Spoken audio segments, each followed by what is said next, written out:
From JBS Studios in Greater New York, this is the JBS News Update with Teisha Bader.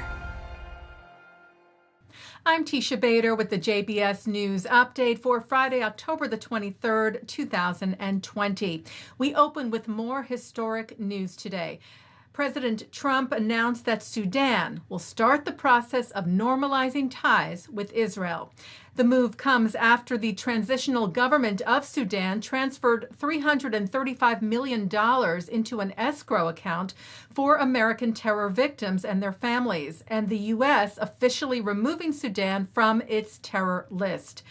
After speaking over the phone today with Israeli Prime Minister Benjamin Netanyahu, Sudan Sovereign Council President General Abdel Fattah al-Burhan, and civilian leader and Sudanese Prime Minister Abdallah Hamdok, Trump told reporters Israel and Sudan have agreed to make peace. Prime Minister Netanyahu said today Khartoum says yes to peace with Israel, yes to acknowledging Israel, and yes to normalization with Israel. This, he said, is a new era, an era of true peace. Netanyahu's reference apparently to the Khartoum agreement in Sudan at the end of the Six-Day War, the so-called three no's, rejecting peace with Israel, and the dramatically different news today. Israel's ambassador to the U.S., Ron Dermer, also made the reference, tweeting that in 1967, the Arab world infamously declared in Sudan's capital no recognition, no negotiation, and no peace with Israel. Today, he wrote, Sudan joins the UAE and Bahrain as the third Arab country to make peace with Israel in 2020. Two rockets were fired from Gaza at the Israeli city of Ashkelon last night. One was intercepted by the Iron Dome.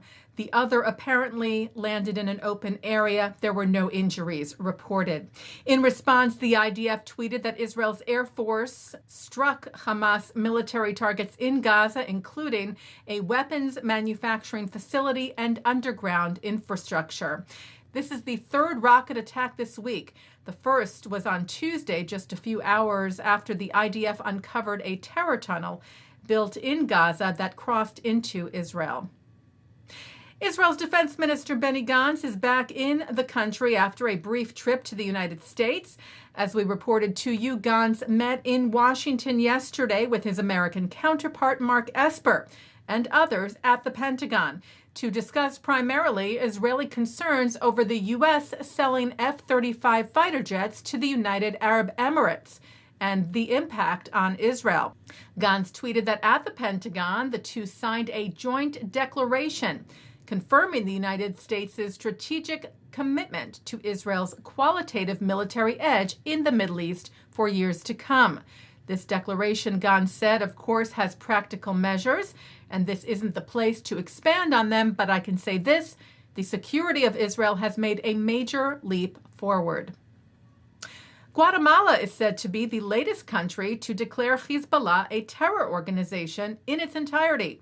Israel's foreign ministry released a statement today that the Central American country will bar Hezbollah operatives from its country and fight against financing the Iranian-backed Lebanese-based group, a designation which applied to all its arms, which the ministry took as referring to Hezbollah's military and political wings, though the Times of Israel reported that there was no official confirmation on that from Guatemala.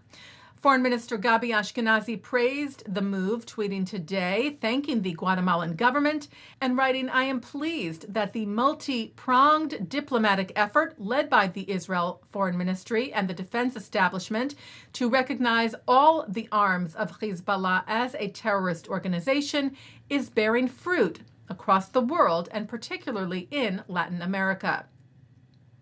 Well, a special tribute today to those on the front lines battling coronavirus.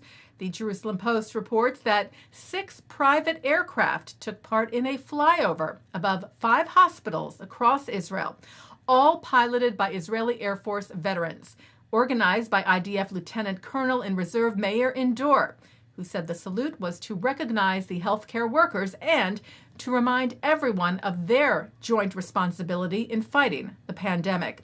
Indoor said in order to succeed in the mission, the cooperation of the combat supporters, who are Israeli citizens, must strictly follow the guidelines that will lead to the infection chain to be cut. Among the hospitals honored was Hadassah Ein Kerem in Jerusalem, whose CEO, Professor Ze'ev Rothstein, was among the veteran pilots taking part in the flyover. Medical workers stood on Hadassah's helipad to wave flags, expressing their thanks, including COVID-19 ward nurse Chen, who was quoted as saying she took a few moments away from the ward to express gratitude, saying thank you to the entire Israeli public who support and express its appreciation for what we do here. Taking a look now at our programming for tonight on JBS for Friday, October the 23rd. Live Shabbat services are coming up at 6 o'clock from New York City's Central Synagogue, followed by Kabbalat Shabbat services from the Hampton Synagogue. At 8 o'clock, Rabbi Lord Jonathan Sachs discusses his feelings that people need to find meaning in life. That's from the 92nd Street Y. At 9, it's the film The Pin, a love story in the shadow of the Holocaust. At 10:30, a replay of the Hampton Synagogue services, followed by an encore presentation from the Central Synagogue services. And coming up next, it's a look at this week's Torah portion. And that's the JBS News Update for Friday, October the 23rd, 2020. I'm Teisha Bader. Stay healthy, stay well, and Shabbat Shalom.